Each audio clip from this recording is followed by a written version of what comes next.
ആ രാത്രിക്ക് ശേഷം അനന്യയുടെ മനസ്സ് ശാന്തമായിരുന്നില്ല.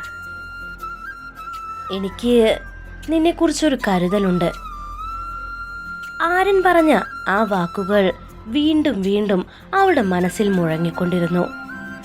അവൾ കിടക്കയിൽ കിടന്നെങ്കിലും ഉറക്കം വന്നില്ല. എന്തുകൊണ്ടോ ഇപ്പോൾ ആര്യനെ കുറിച്ച് ചിന്തിക്കുമ്പോൾ അവളുടെ ഹൃദയം വേഗത്തിൽ മിടിക്കാറുണ്ട്. പക്ഷേ അതെന്താണെന്ന് അവൾക്ക് തന്നെ മനസ്സിലാകുന്നില്ലായിരുന്നു. അടുത്ത ദിവസം രാവിലെ അനന്യ പതിവിലും നേരത്തെ ഓഫീസിലെത്തി. മനസ്സ് മുഴുവൻ ഇന്നലത്തെ കാര്യങ്ങളായിരുന്നു. അവൾ മേശയിൽ ഫയലുകൾ വെക്കുമ്പോഴാണ് പിന്നിൽ നിന്ന് ആര്യന്റെ ശബ്ദം കേട്ടത്. ഇന്ന് നേരത്തെ വന്നല്ലോ. അവൾ പെട്ടെന്ന് തിരിഞ്ഞു നോക്കി. ആര്യൻ അവളുടെ പിന്നിൽ നിൽക്കുകയായിരുന്നു. ഉറക്കം വന്നില്ല, അതുകൊണ്ട് നേരത്തെ ഇങ്ങിറങ്ങി. അവൾ പതുക്കെ പറഞ്ഞു. എന്തെങ്കിലും വിഷമമുണ്ടോ? അനന്യ കുറച്ചു നിമിഷം മിണ്ടാതെ നിന്നു. ഇല്ല സാർ. ആര്യൻ അവളുടെ മുഖത്തേക്ക് ശ്രദ്ധിച്ചു നോക്കി. നിന്റെ മുഖം കണ്ടാൽ എന്തൊക്കെയോ ചിന്തിക്കുന്നുണ്ടെന്ന് മനസ്സിലാവുന്നുണ്ട്. അവൾ ചെറുതായൊന്ന് ചിരിച്ചു. എല്ലാം ഇത്ര പെട്ടെന്ന് മനസ്സിലാവോ? ചില ആളുകളെ നോക്കിയാൽ മനസ്സിലാകും. ആ വാക്കുകൾ കേട്ടപ്പോൾ അനന്യയുടെ കണ്ണുകൾ ഒരു നിമിഷം അവന്റെ കണ്ണുകളിൽ കുടുങ്ങി നിന്നു. അടുത്ത നിമിഷം അവൾ പെട്ടെന്ന് നോട്ടം മാറ്റി. ആ ദിവസം ഉച്ചയ്ക്ക് ഓഫീസിൽ ചെറിയ തിരക്കായിരുന്നു. പുതിയ പദ്ധതിയുമായി ബന്ധപ്പെട്ട കുറേ ഫയലുകൾ തയ്യാറാക്കേണ്ടി വന്നിരുന്നു. അനന്യയും അതിൽ മുഴുകി ജോലി ചെയ്യുകയായിരുന്നു. അപ്പോൾ ആര്യൻ പുറത്തേക്ക് വന്ന് പറഞ്ഞു. അനന്യ, ഈ കണക്കുകളൊന്ന് നോക്കൂ. അവൾ ഫയലെടുത്ത് നോക്കി. കുറച്ചു കഴിഞ്ഞ് അവൾ തല ഉയർത്തി. സാർ, ഇവിടെ ഒരു തെറ്റുണ്ട്. ആര്യൻ അവളെ ഒന്ന് നോക്കി. എവിടെ? അവൾ അടുത്തേക്ക് ചെന്ന് ഫയലിലെ ഭാഗം കാണിച്ചു. ദാ ഇവിടെ എഴുതിയ തുകയും താഴെ ചേർത്ത തുകയും ഒരുപോലെ അല്ല സാർ. ആര്യൻ വീണ്ടും നോക്കി. അവൾ പറഞ്ഞത് ശരിയായിരുന്നു. കുറച്ചു നിമിഷം അവൻ മിണ്ടാതെ നിന്നു.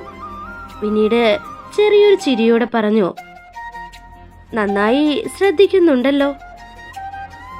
അനന്യയുടെ മുഖത്ത് സന്തോഷം തെളിഞ്ഞു. മുമ്പ് അവളെ എല്ലാറ്റിനും കുറ്റപ്പെടുത്തുന്ന ആളാണ് ഇപ്പോൾ അവളെ പ്രശംസിക്കുന്നത്. ആ മാറ്റം അവൾക്കുള്ളിൽ സന്തോഷം തരുന്നുണ്ടായിരുന്നു.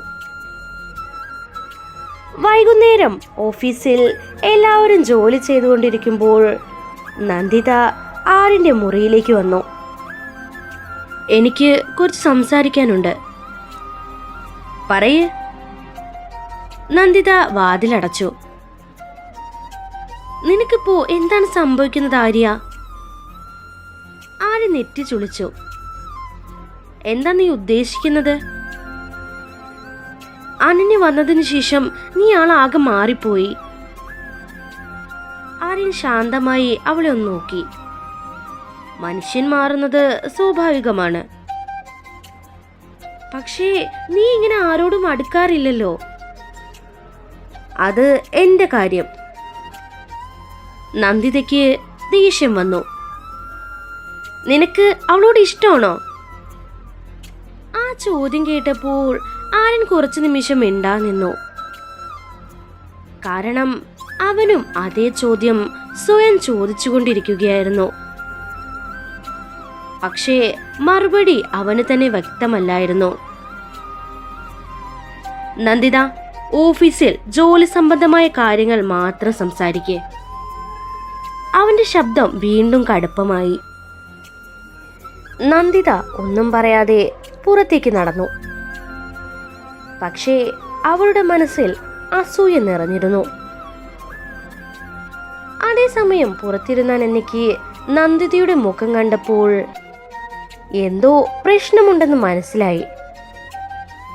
പക്ഷേ അവൾ ഒന്നും തന്നെ ചോദിച്ചില്ല.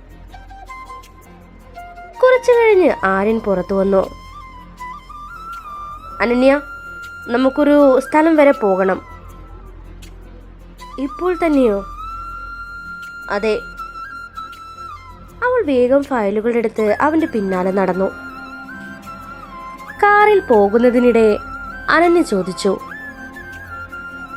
സാർ, എവിടേക്കാണ് നമ്മൾ പോകുന്നത്? ഒരു സ്ഥലം വരെ. സാർ, അതെന്താ മറച്ചു വെക്കുന്നത്? ആര്യൻ ചെറുതായൊന്ന് ചിരിച്ചു. കുറച്ചു കഴിഞ്ഞാൽ അറിയാം. അനന്യ ജനലിന് പുറത്തേക്ക് നോക്കിയിരുന്നു. കുറച്ചു സമയത്തിന് ശേഷം കാർ ഒരു പഴയ കെട്ടിടത്തിന്റെ മുന്നിൽ നിർത്തി. അവൾ പുറത്തേക്ക് ഇറങ്ങി ചുറ്റുമൊന്ന് നോക്കി. അത് ഒരു അനാഥാലയമായിരുന്നു. അനന്യ അത്ഭുതത്തോടെ ആര്യനെ ഒന്ന് നോക്കി. സാർ, ഇവിടെ ഓരോ മാസവും ഞാൻ ഇവിടെ വരാറുണ്ട്. അവൾക്കത് വിശ്വസിക്കാനായില്ല. പുറത്ത് ഇത്ര കടുപ്പമുള്ള ഒരാൾ അനാഥാലയത്തിൽ വരുമെന്ന് അവൾ ഒരിക്കലും കരുതിയിരുന്നില്ല. അവൻ അകത്തേക്ക് നടന്നു. അവിടെ ഉണ്ടായിരുന്ന കുട്ടികൾ എല്ലാം ഓടി വന്ന് അവനെ ചുറ്റിപ്പറ്റി. ആര്യൻ ചേട്ടൻ വന്നോ? ആര്യന്റെ മുഖത്ത് പെട്ടെന്നൊരു മാറ്റം വന്നു. ദേഷ്യവും കടുപ്പവും നിറഞ്ഞ ആ മുഖത്ത് ഇപ്പോൾ ശാന്തമായൊരു ചിരിയുണ്ടായിരുന്നു. അവൻ ഓരോ കുട്ടികളോടും സംസാരിക്കുകയും അവരെ സ്നേഹത്തോടെ തലോടുകയും ചെയ്തു. അത് കണ്ടുനിന്ന അനന്യയുടെ കണ്ണുകളിൽ അത്ഭുതം നിറഞ്ഞു. ഒരു ചെറിയ പെൺകുട്ടി അനന്യയുടെ അടുത്തേക്ക് വന്നു. ചേച്ചി, നിങ്ങൾ ആര്യൻ ചേട്ടന്റെ ആളാണോ? അനന്യ പെട്ടെന്നൊന്ന് പതറി. അല്ല, ഞാൻ ഓഫീസിൽ ജോലി ചെയ്യുന്ന ആളാണ്. പക്ഷേ ചേട്ടൻ ആദ്യമായിട്ടാണ് ആരെങ്കിലും ഇവിടെ കൊണ്ടുവരുന്നത്. അവൾ അത്ഭുതത്തോടെ ആര്യനെ ഒന്ന് നോക്കി. അതേസമയം ആര്യൻ കുട്ടികളോടൊപ്പം ചിരിച്ചുകൊണ്ട് സംസാരിക്കുകയായിരുന്നു. ആ നിമിഷം അനന്യയ്ക്ക് ഒരു കാര്യം മനസ്സിലായി. ആര്യന്റെ ഉള്ളിൽ ആരും കാണാത്ത ഒരു നല്ല മനസ്സുണ്ടെന്ന്, അവനത് പുറത്ത് കാട്ടാത്തതാണെന്ന്. തിരിച്ചു വരുന്നതിനിടെ കാറിനകത്ത് നിശബ്ദതയായിരുന്നു. കുറച്ചു കഴിഞ്ഞ് അനന്യ പതുക്കെ ചോദിച്ചു, സാർ, നിങ്ങൾ ഇങ്ങനെയാണെന്ന് ഞാൻ കരുതിയിരുന്നില്ല. ആര്യൻ ചെറുതായൊന്ന് ചിരിച്ചു. എങ്ങനെ? എല്ലാവരോടും ദേഷ്യപ്പെടുന്ന ഒരാൾക്ക് എത്ര സ്നേഹമുണ്ടാകുമെന്ന്. അവൻ കുറച്ചു നിമിഷം മിണ്ടാതെ നിന്നു. പിന്നീട് പതുക്കെ പറഞ്ഞു, എല്ലാവർക്കും ജീവിതത്തിൽ ചില മുറിവുകൾ ഉണ്ടാകും അനന്യ. ചിലരത് ചിരിച്ചുകൊണ്ട് മറക്കും, ചിലർ ദേഷ്യമായി പുറത്തു കാട്ടും. ആ വാക്കുകൾ കേട്ടപ്പോൾ അനന്യയുടെ മനസ്സൊന്ന് വേദനിച്ചു. ആര്യന്റെ ഉള്ളിൽ വലിയൊരു വിഷമമുണ്ടെന്ന് അവൾക്ക് വ്യക്തമായി മനസ്സിലായി. സാർ, നിങ്ങൾ ഒരിക്കലും ഒറ്റയ്ക്കല്ല. ആര്യൻ അവളെ ഒന്ന് നോക്കി. ആ വാക്കുകൾ കേട്ട നിമിഷം അവന്റെ മനസ്സിൽ എന്തോന്ന് തകർന്നു പോയതുപോലെ തോന്നി. കാരണം ഒരുപാട് വർഷങ്ങൾക്ക് ശേഷം ആദ്യമായിട്ടാണ് ഒരാൾ അവനോട് അങ്ങനെ പറയുന്നത്. ഇത് 5ാമത്തെ പാർട്ടാണ് കേട്ടോ. പിന്നെ 6ാമത്തെ പാർട്ട് നാളെ ഇടുന്നതായിരിക്കും. ഞങ്ങൾ ചെറിയൊരു ട്രിപ്പൊക്കെ പോയതുകൊണ്ട് 2-3 ദിവസം എനിക്ക് സ്റ്റോറി ഇടാൻ പറ്റിയില്ല. അപ്പോൾ ഇനി റെഗുലറായിട്ട് ഞാൻ ഇടാം. പിന്നെ നിങ്ങൾക്ക് ഈ സ്റ്റോറി ഇഷ്ടമാവണമെന്നുണ്ടെങ്കിൽ ഒന്ന് കമൻറ്റ് ബോക്സിലൊന്ന് അറിയിക്കണം കേട്ടോ. എന്നാലേ എനിക്ക് നിങ്ങൾക്ക് ഈ സ്റ്റോറി ഇഷ്ടമാവണമെന്നൊന്ന് മനസ്സിലാവുള്ളൂ. അതുകൊണ്ടാണേ. പിന്നെ ഇതുപോലെയുള്ള സ്റ്റോറീസ് ഇനി നിങ്ങൾക്ക് കേൾക്കാൻ താല്പര്യം ഉണ്ടെന്നുണ്ടെങ്കിൽ എൻ്റെ ഈ ചാനൽ സബ്സ്ക്രൈബ് ചെയ്ത് എന്നെ സപ്പോർട്ട് ചെയ്യണേ.